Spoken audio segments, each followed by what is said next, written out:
হরে কৃষ্ণ।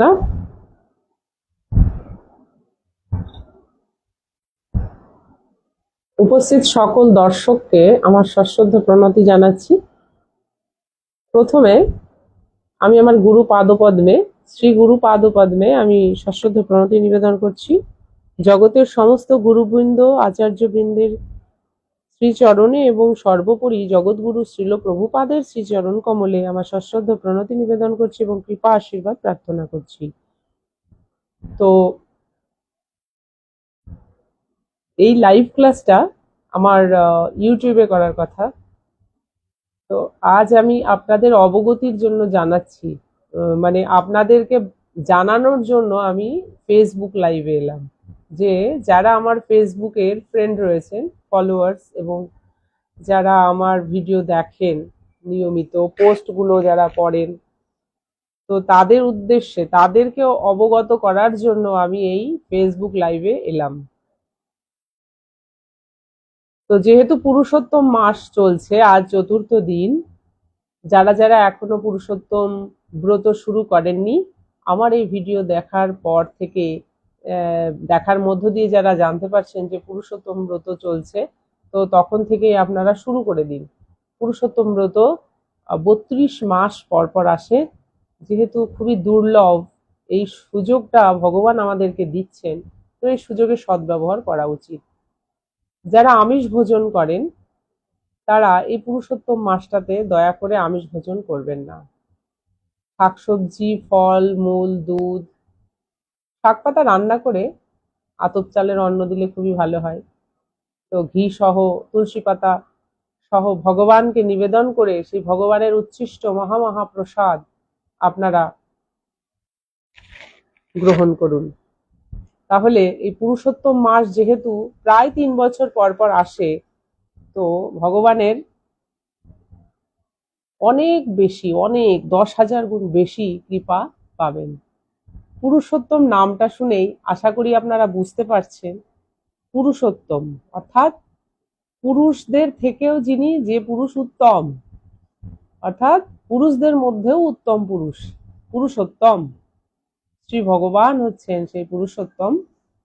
তো যার আরাধনা আমরা এই মাসে একটু বেশি করে করতে পারি, তাতে করে আমাদের ফল অনেক গুণ বেড়ে যায়। তো আপনাদের অবগত করার জন্য আমি এই ফেসবুক লাইভে এসেছি।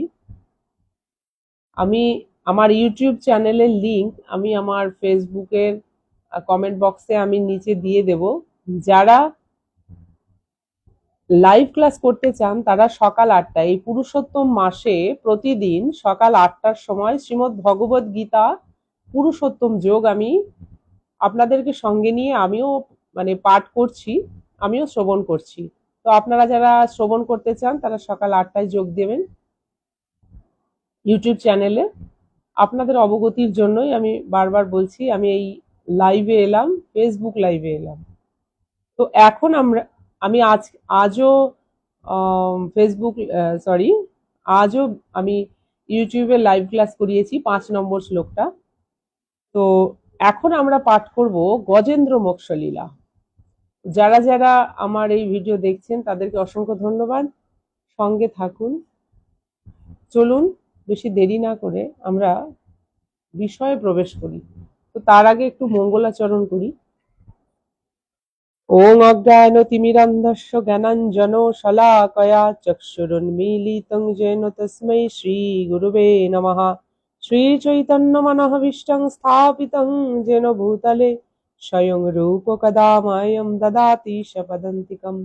वन्देऽहं श्रीगुरू श्रीयुतपदकमलं श्रीगुरून् वैष्णवांश्च श्रीरूपं सग्रजातं सहगण रघुनाथान्वितं तं सजीवम् साद्वैतं सावधूतं परिजनसहितं कृष्णचैतन्यदेवं श्रीराधाकृष्णपादान् श्री सहगण ललिता श्रीविशाखान्वितांश्च।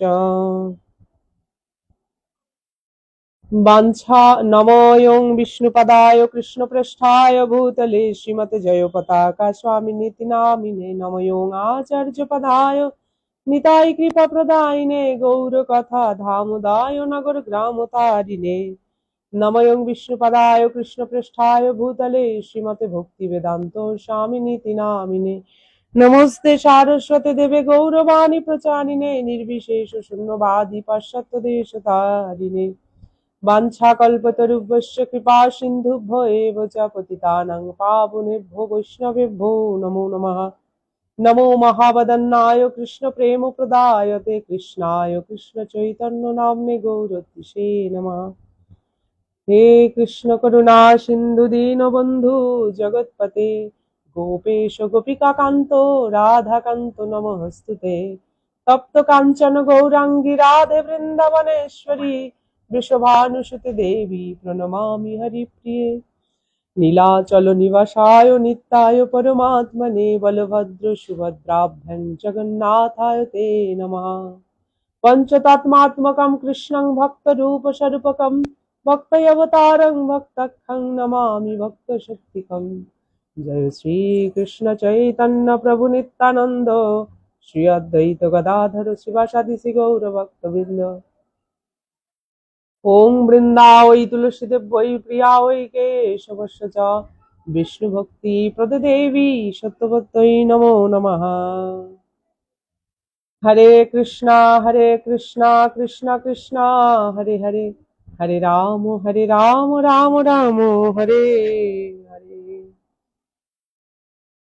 हरि बोल। नष्टप्रायेषु अभद्रेषु नित्यं भगवत सेवया भगवते उत्तम श्लोके नष्टि भवति भक्तिर्भवति नैष्ठिकी। मुखं करोति वाचालं पङ्गुं लङ्घयते गिरिं यत्कृपातमहं वन्दे श्रीगुरुदिनतारिणं परमानंद माधव श्री चैतन्य ईश्वरम। हरे कृष्ण। তো উপস্থিত সকল বৈষ্ণব এবং সকল দর্শক এবং সকল গৌর ভক্তবৃন্দের চরণে আমার সশ্রদ্ধ প্রণতি নিবেদন করছি। মঙ্গলাচরণ কি জয়। জয় শ্রীল প্রভুপাদ। মঙ্গলাচরণ নিয়ে আমি একটা ভিডিও পোস্ট করব। যাদের মঙ্গলাচরণ মুখস্থ নেই তারা মুখস্থ করে নেবেন, আর যাদের মুখস্থ আছে তারা আমার সঙ্গে সঙ্গেই বলবেন। আমাকে মেসেজ করেছেন কুকিল প্রভু, কুকিল রায়। নমস্কার প্রভু, সঙ্গে থাকুন, ভগবানের লীলা কথা শ্রবণ করুন। যেহেতু পুরুষোত্তম মাস চলছে, আমি ইউটিউবে আমার ইউটিউব চ্যানেলে আমি পুরুষোত্তম যোগ পঞ্চদশ অধ্যায় শ্রীমদ্ ভগবদ গীতার পঞ্চদশ অধ্যায় পুরুষোত্তম যোগ আমি ক্লাস করাচ্ছি। ক্লাস মানে আলোচনা করছি, আপনাদেরকে সঙ্গে নিয়ে আমারও শ্রবণ হয়, পাঠ শ্রবণ কীর্তন এগুলো হয়, আনন্দ হয়। তো সঙ্গে থাকুন। এখন আমি আলোচনা করব শ্রীমদ্ ভাগবতের অষ্টম স্কন্দ তৃতীয় অধ্যায় গজেন্দ্র স্তব। তো প্রথম শ্লোক বলছে শ্রী বাদরায়ণী উবাচ। শ্রী বাদরায়ণী উবাচ অর্থাৎ শ্রী বাদরায়ণীকে শ্রী সুখদেব গোস্বামী। আচ্ছা, তার আগে আমি বলে দিই যে আমি ক্লাস দীর্ঘায়িত করব না, কারণ এমনিতেই 8টা বেজে গেছে, এখন 8:13 বাজে। আমি ক্লাস বেশি দীর্ঘায়িত করব না, ছোট মানে অল্প অল্প করে আমরা পাঠ করব। পুরুষোত্তম মাসের আজ চতুর্থ দিন, যেহেতু চতুর্থ দিন হয়ে গেছে অলরেডি, তো আমরা অল্প অল্প করে শ্রবণ করব, প্রতিদিন আমরা শ্রবণ করব। তো যাদের কাছে শ্রীমদ্ ভাগবত অষ্টম স্কন্ধ আছে তারা সঙ্গে নিয়ে বসুন। আমার এখানে 58 নম্বর পৃষ্ঠা, তৃতীয় অধ্যায় প্রথম শ্লোক শ্রবণ করুন। এবং ব্যবসিত বুদ্ধ্বা সমাধায় মনোহৃদি জপ পরমং জপং প্রাগ জন্ম অনুশিক্ষিতম। আবার বলছি শ্লোকটা। এবং ব্যবসিত বুদ্ধ্বা সমাধায় মনোহৃদি জপং পরমং জপং প্রাগ জন্ম অনুশিক্ষিতম। শ্রী বাদরায়ণী উবাচ অর্থাৎ শ্রী শুকদেব গোস্বামী বলছেন, তারপর গজেন্দ্র তার মনকে পূর্ণ বুদ্ধিমত্তা সহকারে হৃদয়ে স্থির করে তার পূর্বজন্মে ইন্দ্রদুম্ন রূপে যে মন্ত্র শিখেছিল এবং ভগবান শ্রীকৃষ্ণের কৃপায় যা তার স্মরণ হয়েছিল তা জপ করেছিল আমরা অনেকেই জানি যে গজেন্দ্রের যে পরিস্থিতি, গজেন্দ্র হচ্ছে একটা হাতি। সে বিপদে পড়ে সে হাতি শরীরেও ভগবানকে কিভাবে স্মরণ করেছিল। যে কোনো পরিস্থিতিতে, যে কোনো স্থান কাল পাত্র, যে কোনো সময় আমরা ভগবানের নাম, ভগবানের গুণকীর্তন করতেই পারি, কোনো বাধা নিষেধ নেই। তো গজেন্দ্র সেটা প্রমাণ করছেন। গজেন্দ্র হচ্ছে একটা হাতি, যে কুমির তার পা কামড়ে ধরে রেখেছিল। দীর্ঘ যুদ্ধের পর যখন সে আর পারছিল না, প্রথমে সে ভগবানকে মনে করেনি, তারপর যখন তার সেই স্মৃতি, পূর্বজন্মে সে যে ইন্দ্রদুম্ন নামে যে ইন্দ্রদুম্ন রূপে ছিল, সে যে মন্ত্র শিখেছিল, সেই মন্ত্র তার স্মরণে এলো, অর্থাৎ তার মনে পড়ে গেল। তো শ্রীল প্রভুপাদ এই শ্লোকটির তাৎপর্য কি ব্যাখ্যা করছেন আমরা একটু শ্রবণ করব। ভুল ত্রুটি হলে ক্ষমা করবেন। আমি শ্রীল প্রভুপাদের এই ব্যাখ্যা যথাযথভাবেই আপনাদের সামনে তুলে ধরার চেষ্টা করছি।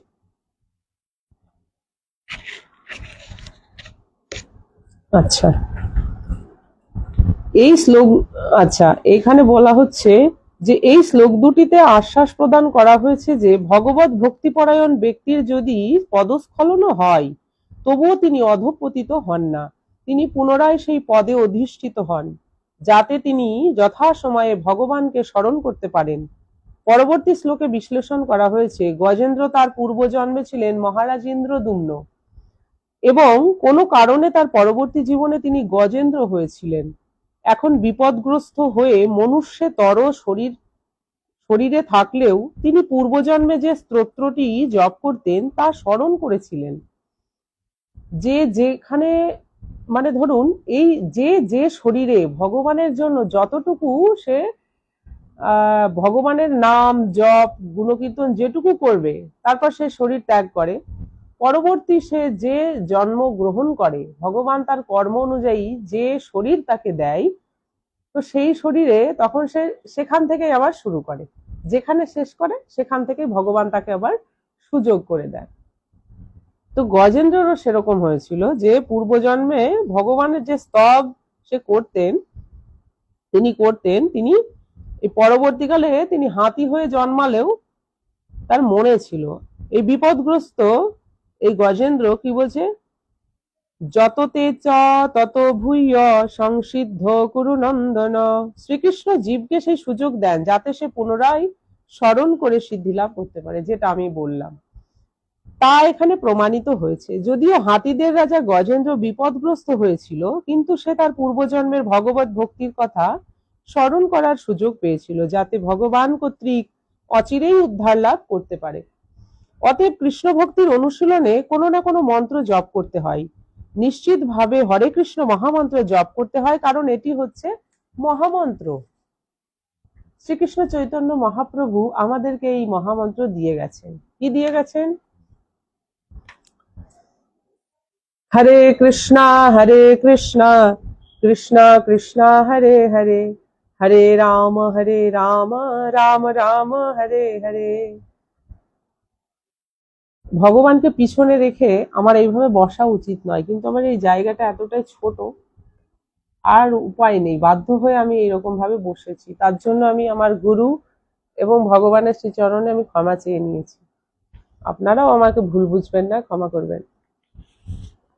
তো শ্রীকৃষ্ণ চৈতন্য মহাপ্রভু স্বয়ং ভগবান শ্রীকৃষ্ণ, তো তিনি আমাদেরকে এই মহামন্ত্র দিয়ে গেছেন।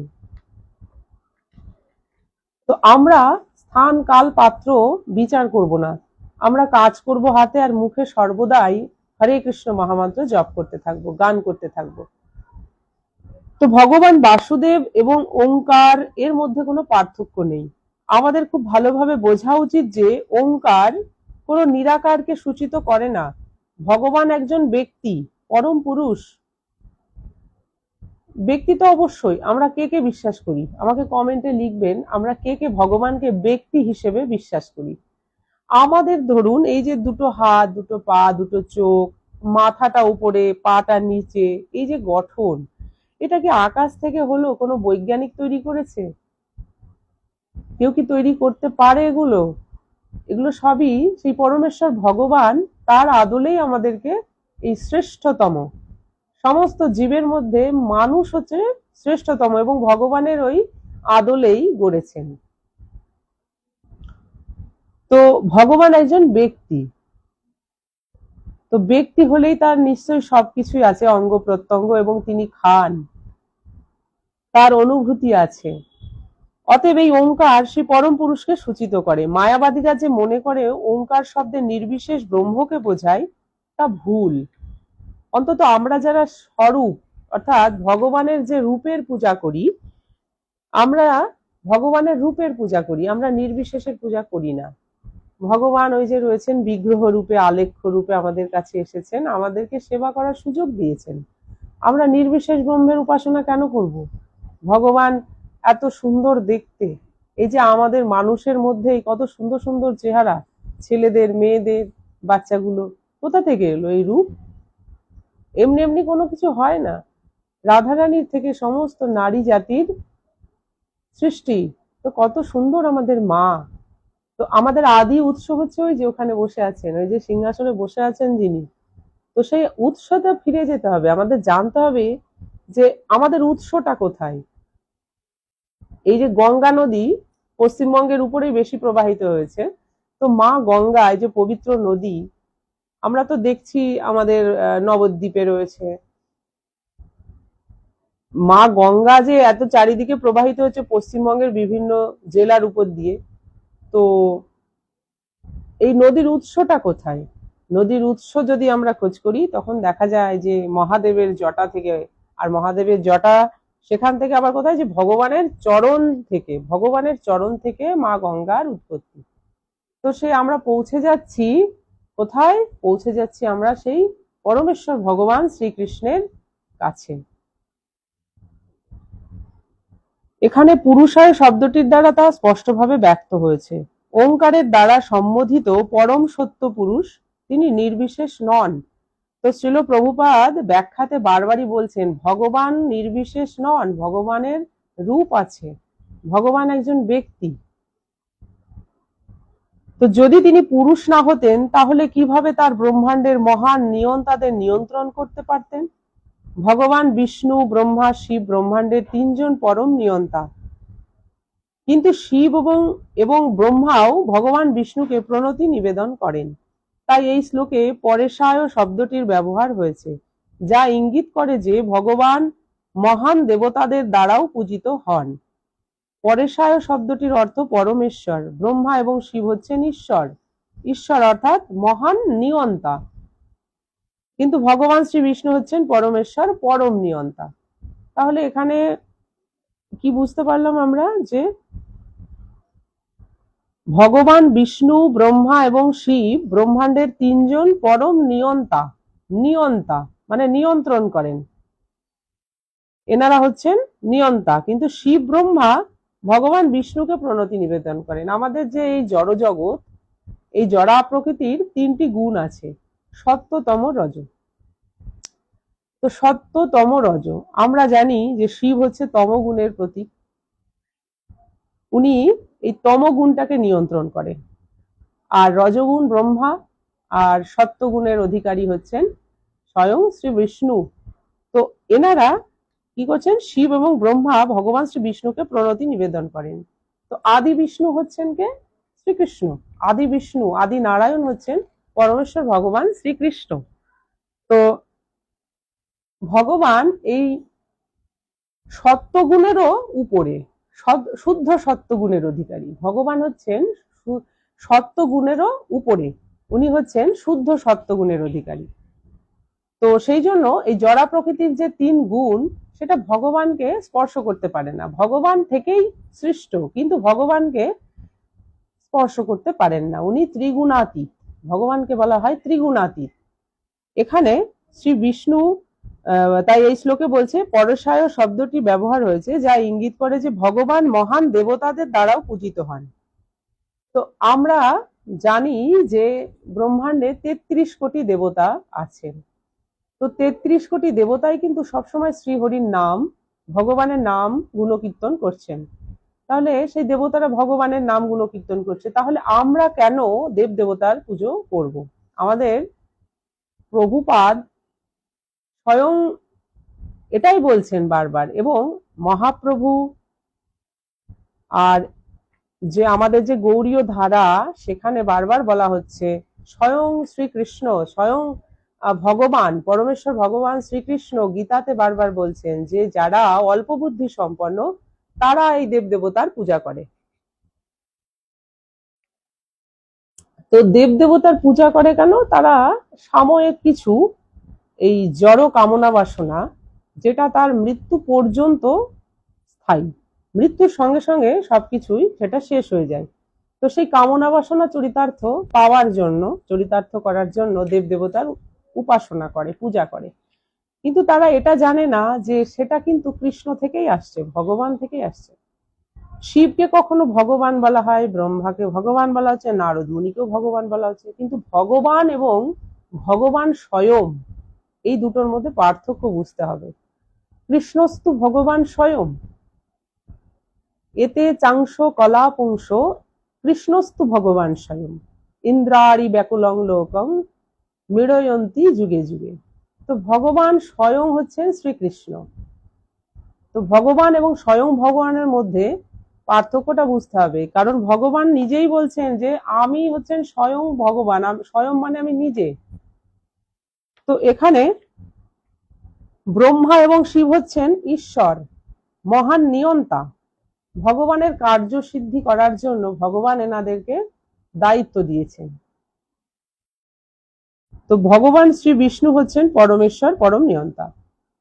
শ্রী বিষ্ণু হচ্ছেন পরমেশ্বর, পরম নিয়ন্তা। তো আদি বিষ্ণু আমরা জানি কৃষ্ণ, আদি নারায়ণ কৃষ্ণ।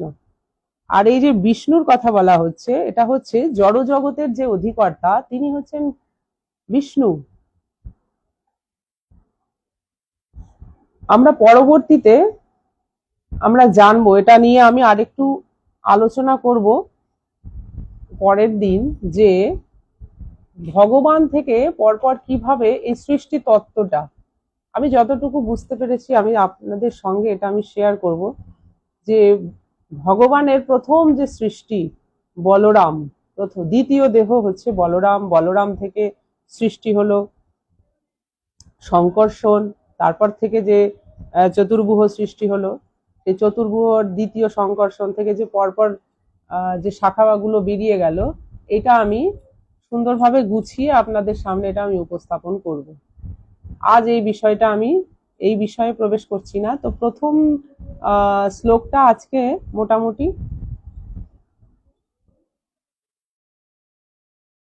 আর একটা শ্লোক আলোচনা করা যায়।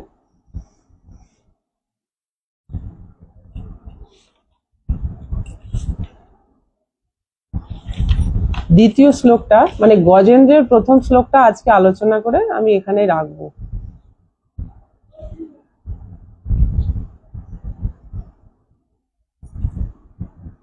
আচ্ছা, ক্লাসে মানে আমার এই আলোচনাতে অংশগ্রহণ করেছেন কুকিল রায় প্রভু, নয়ন দত্ত, প্রতিম পাল প্রভু, সবাইকে প্রণাম। পুরুষোত্তম মাসে আপনাদের শ্রী চরণ কমলে আমার সশ্রদ্ধ প্রণাম।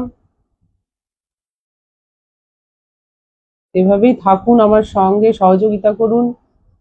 আর যদি কোনো প্রশ্ন থাকে অবশ্যই আমাকে কমেন্টের মাধ্যমে জানাবেন, আমি চেষ্টা করব উত্তর দেওয়ার। শ্রী গজেন্দ্র উবাচ ওং নমো ভগবতে তস্मै যত এতচ্চিদাত্মকং পুরুষায় দিবিজায় পরেশায় বিধিমহি। আর একবার পড়ছি। শ্রী গজেন্দ্র উবাচ, গজেন্দ্র বলল, ওম নমো ভগবতে তস্मै যত এতৎ চিদাত্মকং পুরুষায় আদিবীজায় পরেশায় অভিধিমহি। গজেন্দ্র বলল, আমি পরম পুরুষ বাসুদেবকে আমার সশ্রদ্ধ প্রণতি নিবেদন করি। এখানে ওম শব্দে ভগবানকেই সম্বোধন করা হচ্ছে। আমরা এই যখন গীতা ভাগবত মানে গ্রন্থ অধ্যয়ন শুরু করার আগে আমরা ভগবানকে এই মন্ত্রের মধ্য দিয়েই তাকে প্রণাম নিবেদন করি। ওং নমো ভগবতে বাসুদেবায়। তা ওম মানে কি? ওম হচ্ছে ভগবানকে সম্বোধন করা হচ্ছে। হে ভগবান, নম মানে আমি আপনার সশ্রদ্ধ, আমি আপনাকে সশ্রদ্ধ প্রণতি নিবেদন করছি। তো কাকে প্রণতি নিবেদন করছি? পরম পুরুষ বাসুদেবকে, বসুদেবের পুত্র বাসুদেব। আমি পরম পুরুষ বাসুদেবকে আমার সশ্রদ্ধ প্রণতি নিবেদন করি। তারই কারণে আত্মার উপস্থিতির ফলে এই জড় শরীর কর্ম করে এবং তাই তিনি সকলের মূল কারণ। ঈশ্বর পরম কৃষ্ণ সচ্চিদানন্দ বিগ্রহ অনাদিরাদি গোবিন্দ সর্বকারণ কারণম। শ্রী ব্রহ্ম সংহিতাতে ব্রহ্মা স্বয়ং বলছেন যে পরম কারণ, উনি হচ্ছেন কারণের কারণ, অনাদিরাদি। গোবিন্দই হচ্ছে সকল কারণের মূল কারণ। তো এখানেও আবার বলছেন, গজেন্দ্র বলছেন যে তাই তিনি সকলের মূল কারণ। তিনি ব্রহ্মা, শিব আদি মহাপুরুষদেরও পূজনীয়। তিনি প্রতিটি জীবের হৃদয়ে প্রবেশ করেছেন, আমি তার ধ্যান করি। তাৎপর্যটা একটু পড়ি।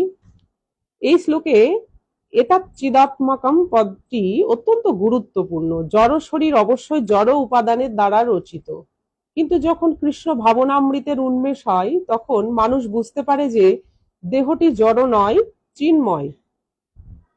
তো চিন্ময়ই তো, কারণ আমরা যখন ভগবানের সেবা শুরু করি তখন আমরা দ্বাদশ সঙ্গে তিলক ধারণ করি না? দ্বাদশ সঙ্গে যখন তিলক ধারণ করি, জড় দেহটাকে আমরা তো চিন্ময় দেহেই আগে রূপান্তরিত করে নিই। দ্বাদশ অঙ্গে অর্থাৎ 12টি জায়গায় 12টি অঙ্গকে ভগবানের বিশেষ বিশেষ নাম দিয়ে সেই দেহটাকে চিন্ময়ত্ব প্রাপ্ত করি আমরা। তো দেহ, চিন্ময় দেহ ভগবানের কি বলছে, জড় দেহের উদ্দেশ্য ইন্দ্রিয় সুখ ভোগ করা, কিন্তু চিন্ময় দেহ ভগবানের দিব্য প্রেমময়ী সেবায় যুক্ত থাকে। তাই যে ভগবত ভক্ত সর্বদাই ভগবানের সেবায় যুক্ত থাকেন এবং নিরন্তর ভগবানের কথা চিন্তা করেন, তাকে কখনোই জড়দেহ সমন্বিত বলে মনে করা উচিত নয়। খুবই সহজ ভাষায় প্রভুপাদ আমাদের কাছে তুলে ধরেছেন। এটা বোঝানোর কিছু নেই, তবু বলছি, যে ভগবত ভক্ত সর্বদা ভগবানের সেবায় যুক্ত থাকেন এবং নিরন্তর ভগবানের কথা চিন্তা করেন, তাকে কখনোই জড়দেহ সমন্বিত বলে মনে করা উচিত নয়। তো ওই পর্যায়ে আমি অন্তত পড়ি না, ভক্ত হওয়ার চেষ্টা করছি মাত্র।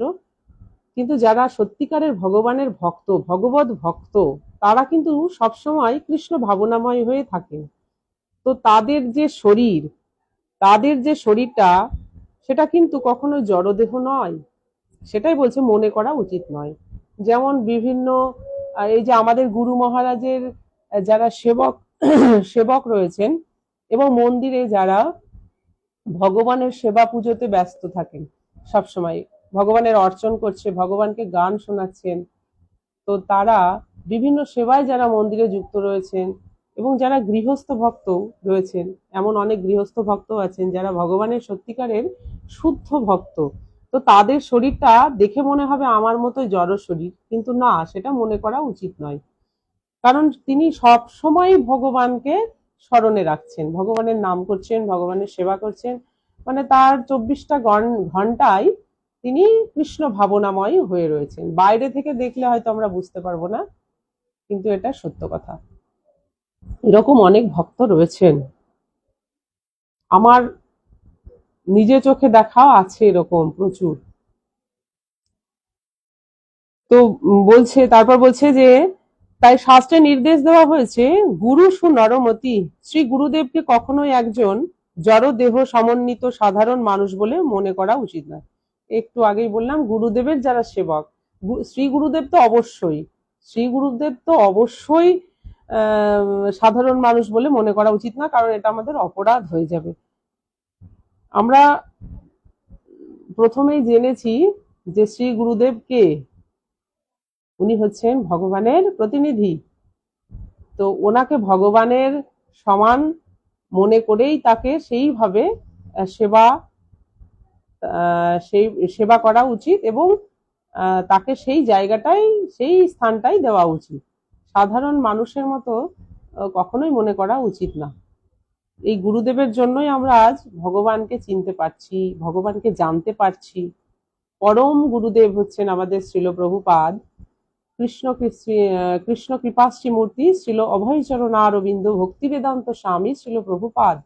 তো সেই প্রভুপাদ সবার গুরুদেব, পরম গুরুদেব, আর সেই পরম গুরুদেবের কৃপাতেই কিন্তু আজ আমি এই গ্রন্থ অধ্যয়ন করতে পারছি আপনাদেরকে সঙ্গে নিয়ে, যেটা আমার এই বয়সে এসে আমি করছি। এতদিন কিন্তু আমার এই কৃপা হয়নি, অনেক দেরি হয়েছে।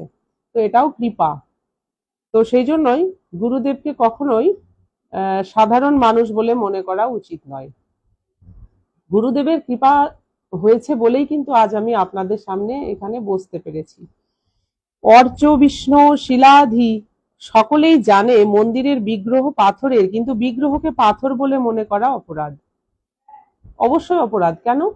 ভগবান যদি সর্বশক্তিমান হন তাহলে কি উনি পাথরের মধ্যে প্রবেশ করতে পারেন না? অবশ্যই পারেন। একটা বোতলের মধ্যেও প্রবেশ করতে পারেন। ভগবান যদি সর্বশক্তিমান না হন তাহলে তার দ্বারা সবকিছু হবে না। যারা বলে যে না ভগবান এই করতে পারে না, ওই করতে পারে না, ভুল কথা। ভগবান যা ইচ্ছা তাই করতে পারেন। উনি পরম ভোক্তা এবং সবকিছুর মালিক, সর্বশক্তিমান।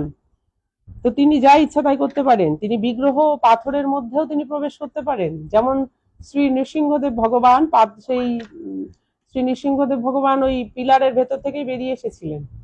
তো ভগবান চাইলে সবকিছু করতে পারেন। আর যদি সেটা আমরা বিশ্বাস না করি সেটা আমাদের অপরাধ। তেমনি গুরুদেবের দেহ জড় উপাদান দিয়ে তৈরি বলে মনে করাও অপরাধ। নাস্তিকেরা মনে করে এই যে আমার যে শ্রী গুরুদেব তিনি এমনি আমাদের এই জড়চক্ষু দিয়ে মনে হচ্ছে উনি খুব অসুস্থ। আসলে কিন্তু উনি, আমার তো মনে হয় না অসুস্থ, কারণ উনি এটা লীলা করছেন আমাদেরকে শিক্ষা দেওয়ার জন্য যে তার এই যে শরীরের যে কষ্ট, সেই কষ্ট তাকে কিন্তু দমাতে পারেনি। তিনি বিভিন্ন দেশ বিদেশে একইভাবে ওই একই অসুস্থতা সুস্থতা নিয়ে সমানভাবে প্রচার কার্য চালিয়ে যাচ্ছেন। তো এটা আমাদের শিক্ষা দিচ্ছেন গুরুদেব। গুরুদেব লীলা করছেন, আমার তো তাই মনে হয়। নাস্তিকেরা মনে করে ভক্তেরা মূর্খতাবশত একটি পাথরের মূর্তিকে ভগবান বলে পূজা করে এবং একজন সাধারণ মানুষকে গুরু বলে পূজা করে। কিন্তু প্রকৃতপক্ষে ভগবান শ্রীকৃষ্ণের সর্বশক্তি মত্তার প্রভাবে তথাকথিত পাথরের মূর্তি সাক্ষাৎ ভগবানে পরিণত হয় এবং শ্রী গুরুদেবের শরীর চিন্ময়ত্ব প্রাপ্ত হয়। আমি এখানে একটা কথা বলে রাখি যে এই গজেন্দ্র মোক্ষ লীলা, এটা পুরুষোত্তম মাসে আমি প্রতিদিন আপনাদেরকে সঙ্গে নিয়ে পাঠ করব, শ্রবণ করব। এটা হচ্ছে আমার ইউটিউব চ্যানেলে। আজ আপনাদের অবগত করার জন্য, জানানোর জন্য আমি এই ফেসবুক লাইভে এসেছি। তো দয়া করে আপনাদের কাছে আমার বিনীত নিবেদন, আপনারা বিকাল বেলা আমাকে যদি কমেন্টের মধ্যে লিখে দেন কখন ক্লাসটা করলে আপনারা জয়েন হতে পারবেন, আমি সেই সময়ই শুরু করবো, আমার কোনো অসুবিধা নেই। তো আমি ইউটিউব চ্যানেলে এই লাইভটা করতে চাই বিকালবেলা, মানে 4টের পর আপনারা আমাকে জানাবেন। আর আপনারা জানাবেন, নইলে আমি তারপর আমার সময় মতো আমি জানিয়ে দেবো যে কখন থেকে আমি শুরু করব। ঠিক আছে? তাহলে এখানে বলছে যে কি, ভক্তেরা মূর্খতাবশত, নাস্তিক যারা, ভগবানে বিশ্বাস নেই যাদের, ভগবান বলে যে কিছু আছে তারা বিশ্বাস করে না। কিন্তু কিছু নাস্তিকের ব্যাখ্যায় আমি এখন যাচ্ছি না, নাস্তিক কথার ব্যাখ্যায় যাচ্ছি না। তবে কি বলছে, নাস্তিকেরা বলছে যে ভক্তেরা মূর্খতাবশত, মানে বোকার মতো একটা পাথরকে তারা ভগবান বলে মনে করে পুজো করছে, আর গুরুদেবকে সাধারণ মানুষ বলে পুজো করছে। এটা হচ্ছে বাইরে থেকে নাস্তিকেরা, শুধু নাস্তিক না, যারা জানে না, যাদের কোনো জ্ঞান নেই ভগবানকে, হ্যাঁ ভগবানের কি ক্ষমতা, ভগবান সম্পর্কে কিছু জানে না, তারাও কিন্তু এগুলোই মনে করে। কারণ ভক্তের আবার ভাগ আছে তো, কনিষ্ঠ ভক্ত, মধ্যম ভক্ত, উত্তম ভক্ত। যারা শ্রদ্ধাবান এবং শ্রদ্ধাবানের আগেও যারা মানে জানেই না বিষয়টা, কিন্তু তাদের বোঝালে হয়তো বুঝবে। কিছু শ্রেণীর মানুষ আছে যাদের মধ্যে একটু মানে কি বলবো, শ্রদ্ধা আছে, তারপর একটু রাগ কম, রাগী না, তাদেরকে বোঝালে হয়তো তারা বুঝে যাবে যে ভগবান কি জিনিস, আমি কে, কোথা থেকে এলাম, আমার কি জীবনের উদ্দেশ্যটা কি, আমাদের জীবনের উদ্দেশ্যটা কি, যদি আমরা এগুলো বোঝাই তারা কিন্তু বুঝবে। তো এই বিষয়টা আমি পরে বলবো যে শ্রীল প্রভুপাদ কাদের মধ্যে ভগবানের এই মহিমা ব্যাখ্যা করতে বারণ করেছেন। প্রচার সবার সঙ্গে সবার মধ্যে প্রচার করা যাবে না, তো সেই বিষয়টা আমি পরে জানাবো। একটা ফোন ঢুকলো, ঠিক আছে, আমাকে ক্ষমা করবেন, একটা ফোন ঢুকেছিল যার জন্য। প্রকৃতপক্ষে ভগবান শ্রীকৃষ্ণের সর্বশক্তিমত্তার প্রভাবে তথাকথিত পাথরের মূর্তি সাক্ষাৎ ভগবানে পরিণত হয় এবং শ্রী গুরুদেবের শরীর চিন্ময়ত্ব প্রাপ্ত হয়। অনন্য ভক্তিপরায়ণ শুদ্ধ ভক্ত চিন্ময় স্তরে অধিষ্ঠিত বলে বোঝা উচিত। তাই আমরা পরমেশ্বর ভগবানকে আমাদের সশ্রদ্ধ প্রণতি নিবেদন করি, যার কৃপায় তথাকথিত জড়বস্তুও তার সেবায় যুক্ত হওয়ার ফলে চিন্ময়ত্ব প্রাপ্ত হয়। আচ্ছা, জড়বস্তুও তার সেবায় যুক্ত হওয়ার ফলে চিন্ময়ত্ব প্রাপ্ত হয়। তো আমাদের মন্দিরে যে পাথরের, যে কোষ্ঠী পাথরের যে বিগ্রহগুলো থাকে, ভগবানের শ্রী বিগ্রহ, তো সেই বিগ্রহের মধ্যে ভগবান থাকেন। তো ভগবানকে কিভাবে পুজো করতে হবে, অর্চন করতে হবে, ভগবানকে কিভাবে সেবা করতে হবে, তো নারদ পঞ্চরাত্র গ্রন্থে, তারপরে ভগবান উদ্ধবকে বারবার তো এগুলো বলেছেন। তো বিভিন্ন জায়গায় বলা হয়েছে যে ভগবানকে কিভাবে সেবা করা উচিত, ভগবানের যাতে আমরা যাতে উৎপাত না করি, ভগবানকে যাতে আমরা উৎপাত না করি, কিভাবে সেবা করলে ভগবান সন্তুষ্ট হবেন, সেটা ভগবান নিজেই তো বলেছেন। তো সেই জন্য ভগবান আমাদের, আমরা মন্দিরে গিয়ে ওই বিগ্রহের সামনে দাঁড়িয়ে পুজো করি, বাড়িতে প্রত্যেকের ঘরে আশা করি আলেখ্য বা বিগ্রহ আছে, গোপাল তো আশা করি সবার বাড়িতেই আছে। যারা আমিষ খায় তাদের বাড়িতেও গোপাল আছে, তারা গোপালকে নিজের সন্তান স্নেহে সেবা করে, খেতে দেয়, আদর করে। তার মানে কি, এই যে ভক্তিটা, ভক্তিটা তো মানে হয়তো সে শুদ্ধভাবে করছে না, কিন্তু তার মধ্যে ভক্তি তো রয়েছে। এই ভক্তিটা কোথা থেকে এলো? ভক্তিটা তো আর আমার এই এই এক জীবনেই আমার মধ্যে চলে আসেনি। এই যে সেবা করার যে মনোভাব, এই যে দাসত্ব করার যে মনোভাব, এগুলো আমাদের একদিনে আসেনি। আমরা তো দাসই ছিলাম, জীবের স্বরূপাই কৃষ্ণের নিত্য দাস, আমরা কৃষ্ণের দাস দাসী ছিলাম, মানে দাসানুদাসী বা দাসানুদাস যাই বলেন। তো আমরা দাসত্বই করেছি, এটাতেই অভ্যস্ত ছিলাম। তো আমরা ভোগ করার জন্য জড়জগতে এসেছি ঠিকই, কিন্তু ভোগ তো করতে পারছি না, এসে আরো দুর্ভোগ পোয়াতে হচ্ছে। তো এখানে এসে আমরা বুঝতে পারছি যে এই যে ভাব আমাদের মধ্যে, যে কাউকে ভালোবাসার যে টেন্ডেন্সি, ভালোবাসার, দাসত্ব করার, তো এইগুলো তো ভগবানের সঙ্গে আমাদের সেই পুরনো সম্পর্ক, আমরা তো এগুলোই করতাম। তো এখানে এসে ভগবানের সঙ্গে সেই সম্বন্ধ স্থাপন না করে আমরা সংসারে যারা রয়েছেন, হ্যাঁ, মা বাবা, যে বায়োলজিক্যাল ফাদার মাদার, তারপরে ধরুন ভাই বোন, স্বামী স্ত্রী, আত্মীয় স্বজন, বন্ধু বান্ধব, হ্যাঁ, পাড়াপড়শি, অন্যান্য সবাইকে আমরা এই দাসত্ব করছি, কিন্তু যেখানে করা উচিত সেখানে করছি না। তো পরমেশ্বরকে আমরা তো, পরমেশ্বরের প্রতি তো আমাদের শ্রদ্ধা রয়েছে, শ্রদ্ধা ভক্তি রয়েছে, কিন্তু আমরা জানি না যে সেই শ্রদ্ধা ভক্তিটা শুদ্ধভাবে কিভাবে করতে হয়। তো সেটা শুদ্ধ ভক্ত সঙ্গের ফলেই আমাদের আমরা জানতে পারি। তো তার জন্য শুদ্ধ ভক্ত সঙ্গ করতে হবে।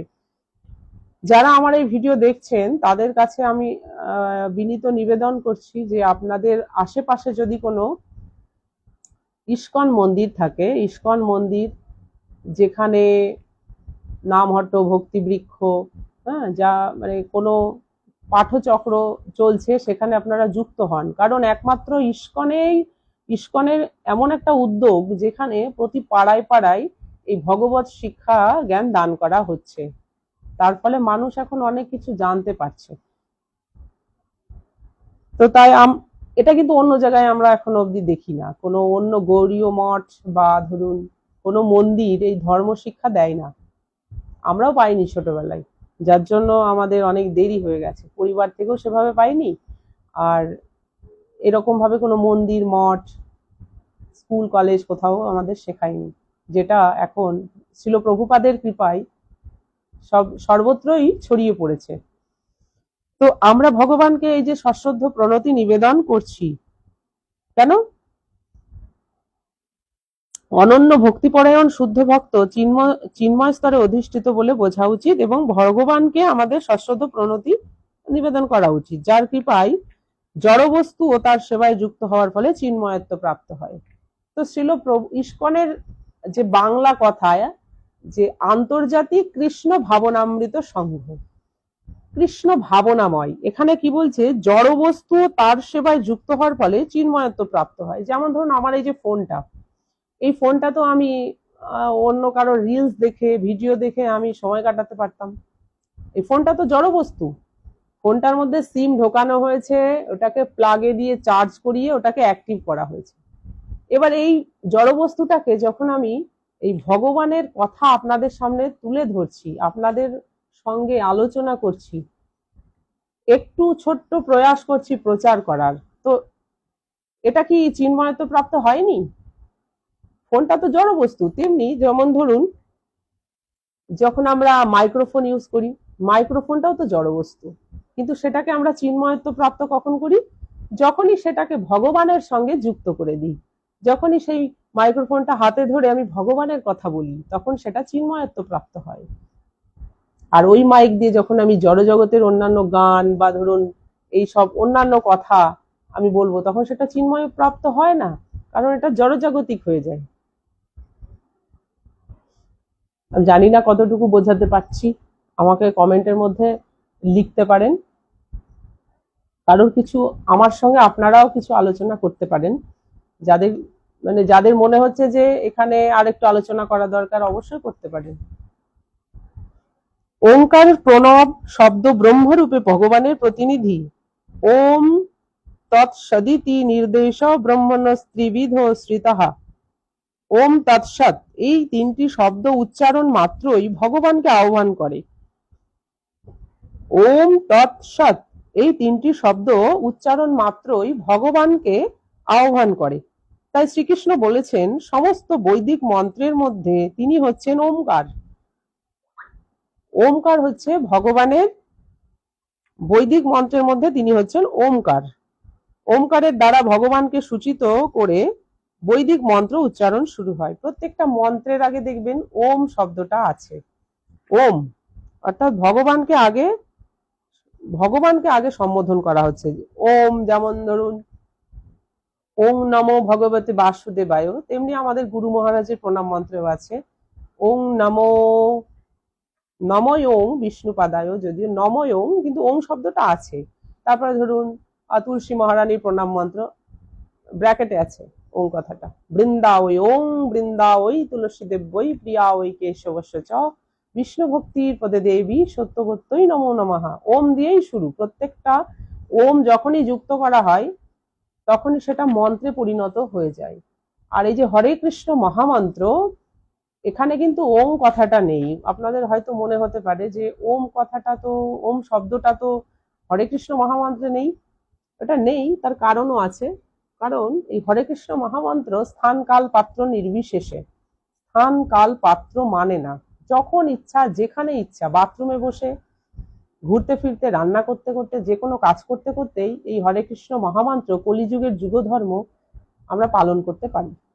তো সেই জন্য ওম লাগালে সেটা মন্ত্র হয়ে যায়। তো মন্ত্র তো নয়, এটা হচ্ছে মহামন্ত্র, সেই ওমেরও উপরে মহামন্ত্র আমরা যখন তখন জপ করতে পারি, মহাপ্রভু যেহেতু আমাদের দিয়ে গেছেন, এর উপরে তো আর কিছু বলাই যায় না।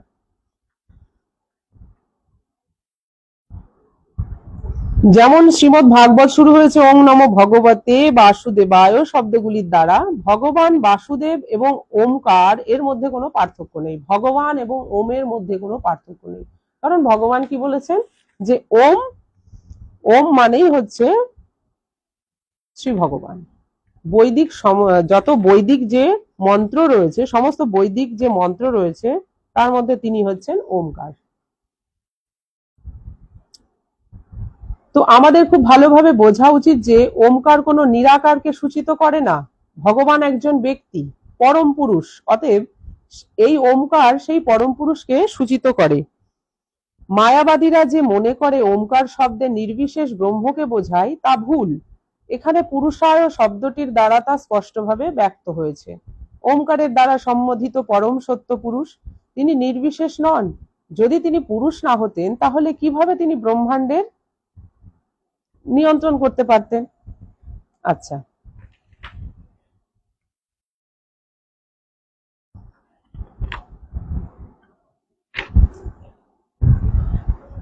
তাহলে এখানে বলা হচ্ছে যে পরম পুরুষ হচ্ছেন শ্রী ভগবান। উনি হচ্ছেন পরম পুরুষ। ভগবান একজন ব্যক্তি। ভগবান একজন ব্যক্তি। কিভাবে বুঝবো আমরা ভগবান একজন ব্যক্তি, পরম পুরুষ? কারণ ভগবান এই যে যে যুগে যুগে এই যে রামচন্দ্র রূপে, যা লোডশেডিং হয়ে গেল। আমার প্রায় শেষের দিকেই চলে এসেছি, দু এক কথা বলে আমি রেখে দিচ্ছি। তো ভগবান প্রত্যেকটা যুগে যুগে যে রূপে উনি আসছেন, যে রামচন্দ্র ভগবান রূপে, তারপরে ধরুন শ্রী হরি রূপে, হ্যাঁ, পরম শ্রীকৃষ্ণ রূপে, তারপরে এই কলিযুগের প্রেমাবতার শ্রীকৃষ্ণ চৈতন্য মহাপ্রভু রূপে। তো আমরা তো দেখছি এই যে নবদ্বীপ, আমাদের বাড়ির কাছেই নবদ্বীপ, শ্রীধাম নবদ্বীপে উনি অবতীর্ণ হয়েছিলেন। তো এই আমাদের মতো এরকম অবয়ব নিয়েই তো উনি আবির্ভূত হয়েছিলেন। তো ভগবান তো তার আদলেই আমাদেরকে তৈরি করেছেন। ভগবান যে একজন ব্যক্তি, কারণ আমরা তাকে ভোগ লাগাচ্ছি, তাকে প্রণাম করছি। আমরা কি কোনো জড়বস্তুকে প্রণাম করি? কখনোই না। আমরা কোনো জড়বস্তুকেও প্রণাম করি না। যখন ভোগ লাগাই কি বিশ্বাস করি আমরা, যে না ভগবান আমাদের খাবার গ্রহণ করেন। আর ভগবান যে ব্যক্তি সেটা কর্মযোগে ভগবান বলছেন যে পত্রম পুষ্পম ফলম তোয়াম যো মে ভক্তা প্রযচ্ছতি। হ্যাঁ, যে ভক্ত ভক্তিপূর্বক প্রীতি সহকারে আমাকে ভোগ দেয়, হ্যাঁ, এই পত্র পুষ্প ফল, পত্রম পুষ্পম ফলম, ফল জল যা কিছু দেয় সেগুলো আমি গ্রহণ করি। গ্রহণ করি মানে আমি খাই। তাহলে ভগবান ব্যক্তি বলেই তিনি খান। তারপর ভগবান বলছে যে আর বিভিন্ন শ্লোকে উনি বুঝিয়ে দিয়েছেন যে উনি একজন ব্যক্তি। অহম সর্বস্ব প্রভব, আমার থেকেই সবকিছুর উৎপত্তি। তারপর ধরুন অহম ব্রজপ্রদ পিতা, আমি সকলের পিতা, আমি বীজ প্রদান করি সকলের মধ্যে। তো এটা ব্যক্তি ছাড়া কিভাবে সম্ভব? তারপর বলছেন যে মন্মনা ভব মদ্ভক্ত মজ্জাজিমাং নমস্কুরু, তোমরা আমাকে প্রণাম করো, আমার পূজা করো, তোমার মনটা আমাকে দাও। এই যে কথাগুলো বলছেন ভগবান বারবার, গীতাতে প্রচুর শ্লোক আছে এরকম, যার মাধ্যমে আমরা বুঝতে পারি ভগবান একজন ব্যক্তি। এখন লোডশেডিং হয়ে গেছে, আমি আর এই অন্ধকারের মধ্যে আমার মুখ যেহেতু আপনারা দেখতে পাচ্ছেন না, তো আমার তো এখন দ্বিতীয় কোনো বিকল্প ব্যবস্থা নেই। তো আমি আজ এখানেই রাখছি। অপরাধ মার্জনা করবেন। সকলে কৃষ্ণ ভাবনাময় হয়ে থাকুন, খুব ভালো থাকুন। আমার সঙ্গে এভাবে সহযোগিতা করুন, আমার গুরু মহারাজের প্রচার কার্যে এইভাবে একটু সহযোগিতা করুন, এই আশা রাখছি। সকলে ভালো থাকুন। হরে কৃষ্ণ, হরি বল। জয় শ্রীমদ্ ভগবদ গীতা, জয় শ্রী শ্রীমদ্ ভগবদ গ্রন্থরাজ শ্রীমদ্ ভগবদ কি জয়। জয় গুরু গৌরাঙ্গ, জয় শ্রীল প্রভুপাদ। উপস্থিত সকল বৈষ্ণব ভক্তবৃন্দ কি জয়।